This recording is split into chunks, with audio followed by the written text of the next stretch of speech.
उबूं ककर कढड़ियूं उतर ॾे आहिनि, करे आगमायूं मुंदन मटाइनि।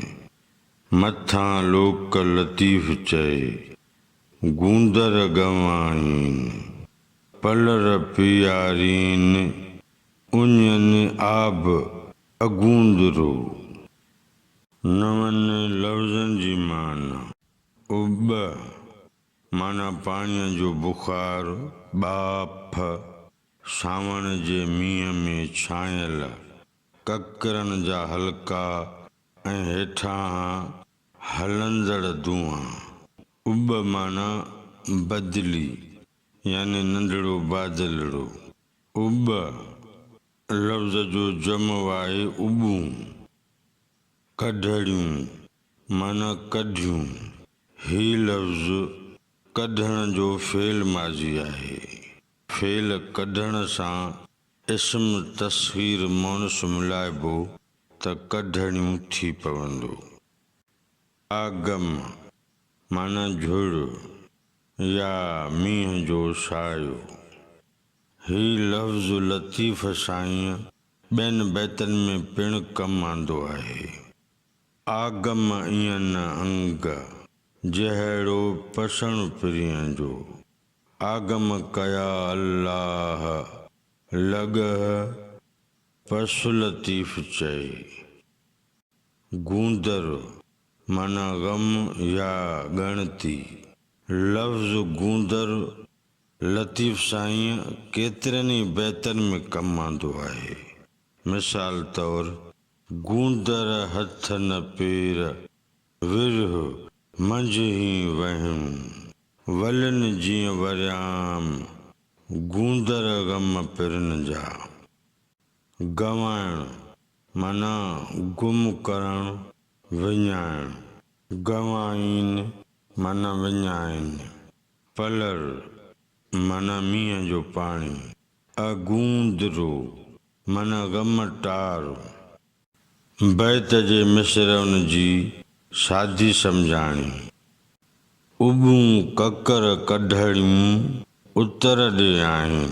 उतर जे तरफ़ ॾांहुं ॾिसण में अचे थो त ककरनि उबूं कढियूं आहिनि। करे आगमायूं मुंदन मटाइनि। मींहं वसण जी मुंद आहे। इन करे उबूं मींहं जे वसण जा आसार ऐं ओञाण करे आयूं आहिनि। मथां लोक लतीफ़ चए गूंदर गवाइनि। लतीफ़ चवे थो त उबूं मींहुं वसाईंदियूं ऐं माण्हुनि जा ग़म लाहींदियूं। पलर पियारीनि उञनि आब अगूंदरो। उबूं मींहुं वसाईंदियूं त पलर जो पाणी जाम थींदो, जंहिं पाणी खे पी करे उञ उझाए पंहिंजा ग़म लाहींदा। बैत जो मजमूई मतिलब ऐं मफ़हूम। ख़ुश्क सालीअ जी ख़ुश्कीअ खां तन ॾाढा तसायल तरसंदा थी रहिया।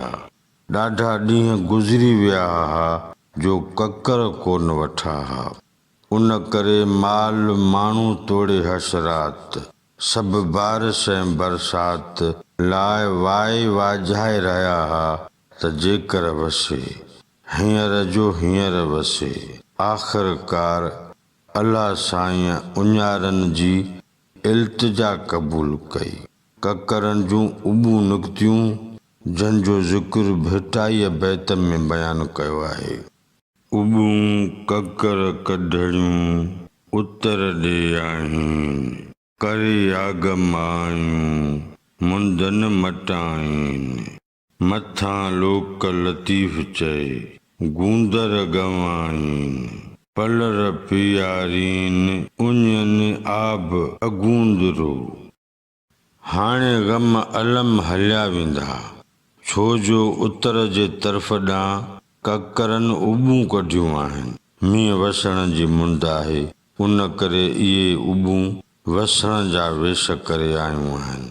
लतीफ़ साईं चवे थो त उबूं वसंदियूं त लोक जा ग़म ग़लति थी वेंदा ऐं हाल तिन जा दुरुस्त थी रहंदा। उबूं झुड़ ककर वसनि, पलर जो पाणी जझो ऐं जाम थिए। जीअं उञारा इहो पाणी पी पंहिंजा ग़म ॾुख लाहिनि।